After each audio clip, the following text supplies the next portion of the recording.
Bonjour tout le monde, aujourd'hui on se retrouve pour une nouvelle vidéo, un peu histoire, pour pas changer, comme la précédente, je vais vous parler un peu de l'histoire d'un lieu. Et aujourd'hui nous allons parler du château Robert le Diable. Donc pour tout savoir, le château Robert le Diable est un ancien château fort. Et oui, il a été estimé à la fin du Xe siècle. Et malheureusement, aujourd'hui, il est en ruine. J'ai pu le visiter plusieurs fois et c'est un lieu mais magnifique. Les vestiges sont toujours sur le territoire français, sur la commune de Moulineaux, en Seine-Maritime, donc dans la région de Normandie.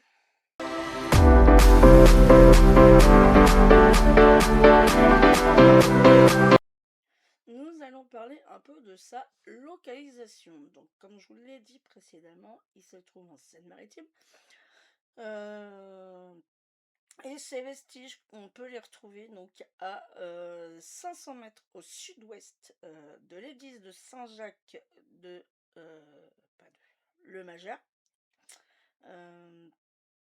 de Moulineaux, en bordure de l'autoroute A13. Vous verrez sur la miniature de toute manière un peu sa localisation. Et en bordure donc du coup de l'autoroute 13 qui relie notamment donc Rouen à Paris.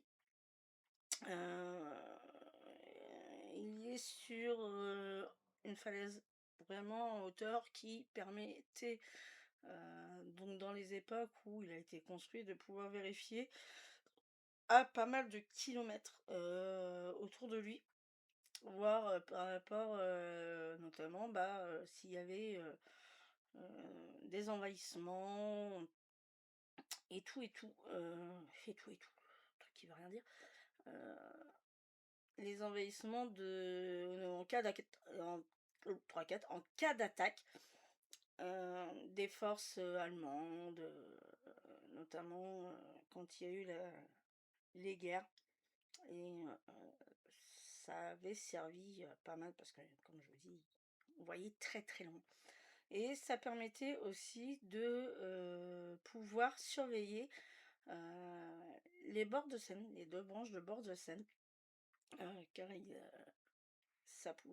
on voit très bien la Seine, donc du coup ça pouvait permettre à tout ça de pouvoir vérifier ce qui arrivait, les bateaux de marchandises, et en cas d'attaque aussi à niveau fluvial.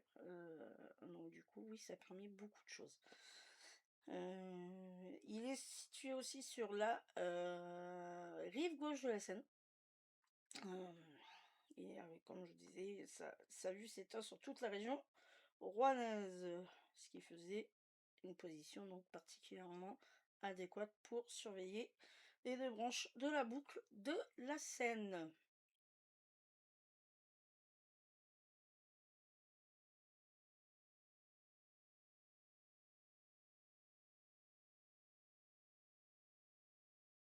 Maintenant, nous allons parler un peu de son histoire. Parce que oui, bien sûr, ce château a une histoire. Donc il remonte à la période des ducs de Normandie, dont il tire son nom, Robert le Diable. Qui selon les auteurs désigne soit Robert II de Bélem, soit Robert le Magnifique, dont il est le duc de Normandie, ainsi que le père de Guillaume le Conquérant. On pourra en parler si vous voulez sur une autre vidéo de Guillaume le Conquérant, car c'est une très belle histoire que j'adore particulièrement aussi, et dont il y a un musée à Caen, dont une fresque magnifique. Mais ça sera le sujet d'une autre vidéo. Donc voilà.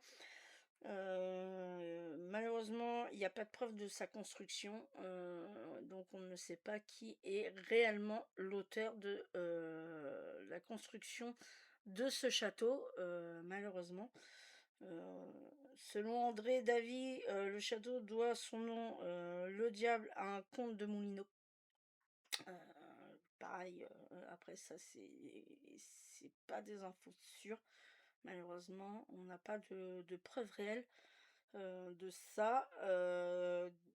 Donc ce duc était, au 9e siècle, et Robert, le fils, du duc, qui occupera, le château.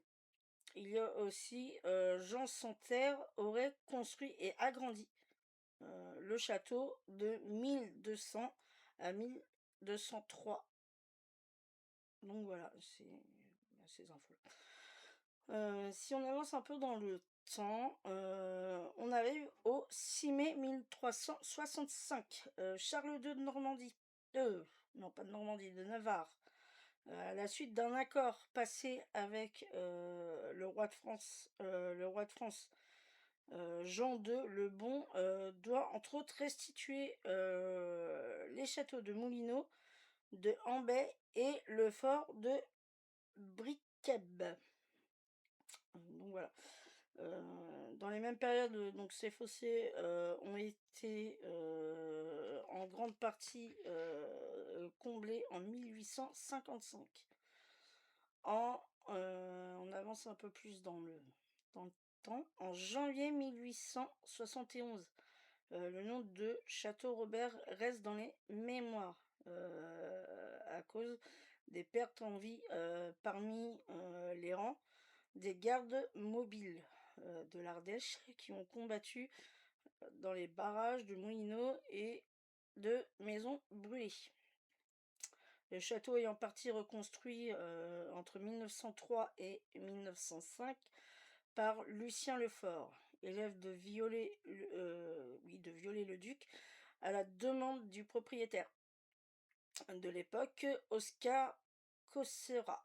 Le château est par la suite, classé au titre, bon, 3-4, au titre des sites classés, à la demande, des fils Cossard, Maurice. Donc voilà, donc c'est malheureusement,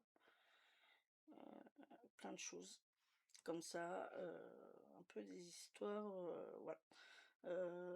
Encore à moitié ruiné, il a été racheté, restauré et aménagé dans les années 1950, par Roger Parment, alors maire de Moulineaux, avec, des souvenirs divers ainsi que des scènes reconstituées de l'histoire locale et de la vie au Moyen Âge.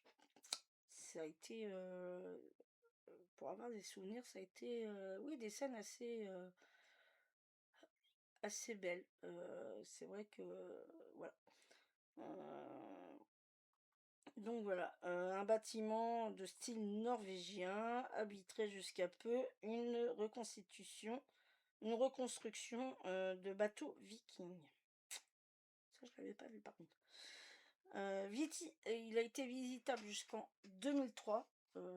Il accueillait, dans les années 1980, près de 50 000 visiteurs par an. C'est énorme. 50 000, je sais pas si vous vous rendez compte. Heu et moi, pour y avoir été, un nombre incalculable de fois, heu, ça a été toujours magique, de ma petite personne. Depuis, son accès est interdit, devenu trop dangereux, je pense, et le drapeau normand situé sur la tour, principale a été ramené. Donc ça veut dire qu'il a été enlevé 4 ans après. Heu, donc 4 ans, passent, nécessaires au transfert du bien de la famille Cossérat à la collectif publique. Donc, il y a eu 4 ans qui se sont passés où, justement, la région de Normandie a récupéré le bien, ce qui fait que, voilà, maintenant il appartient à l'État. Le 26 mai 2007, gros drame, un incendie s'est déclaré et a détruit les planchers de la tour nord, dite Rouen. Le château est racheté ensuite donc par l'agglomération, par la communauté, de l'agglomération rouennaise. Et bien sûr, pour tout ça, il y a un programme d'aménagement de 700 000 € qui a été donc justement lancé par l'agglomération rouennaise, pour un peu, restaurer tout ça, pour ouvrir, justement au public les abords du château. Bien sûr, actuellement, il y a pas que ça. Actuellement, les douves et la cour sont actuellement ouvertes au public. Donc, si vous avez l'occasion de passer par là, naturellement, c'est un lieu qui peut être, très, très, agréable à aller voir, car c'est un château, malgré qu'il soit en ruine, qui est très très encore très, très beau à voir et magnifique. Donc c'est un site que je recommande, tout naturellement et n'hésitez pas à aller le voir parce que sérieusement, ça vaut le coup. Très sérieusement, ça vaut le coup. Pour finir, cette petite vidéo, oui, parce elle va être courte, je pense. Si vous avez l'occasion, voilà, de visiter un peu la Normandie, c'est un des lieux que je peux vous recommander. Sérieusement, ça vaut le coup. Et d'ailleurs, dans mes souvenirs, il y a aussi la forêt qui n'est pas loin et qui, est aussi agréable, à voir parce qu'il y a des je ne sais pas si c'est toujours le cas, parce que ça fait longtemps que je ne suis pas allée, mais je me rappelle dans les souvenirs, il y avait dans cette forêt, il y avait des emplacements où nous pouvions, pique-niquer, où j'y allais très souvent aussi avec mes parents et donc du coup, je sais que j'y allais, très, très souvent, très, très souvent, notamment le soir, par des soirs d'été. Heu, on jouait à différents jeux, ça nous faisait du bien et ça permettait à tout le monde de s'aérer la tête. Donc si vous avez l'occasion d'y passer, je vous recommande, aussi. Donc voilà, donc comme je vous le dis, c'est la fin de cette vidéo. J'espère qu'elle vous aura plu. N'hésitez pas à liker, à mettre un petit commentaire si bon vous semble, ça soutient la chaîne. Et c'est gratuit. Donc voilà, je vous fais des gros bisous et je vous dis à une prochaine fois pour une nouvelle vidéo. Des bisous!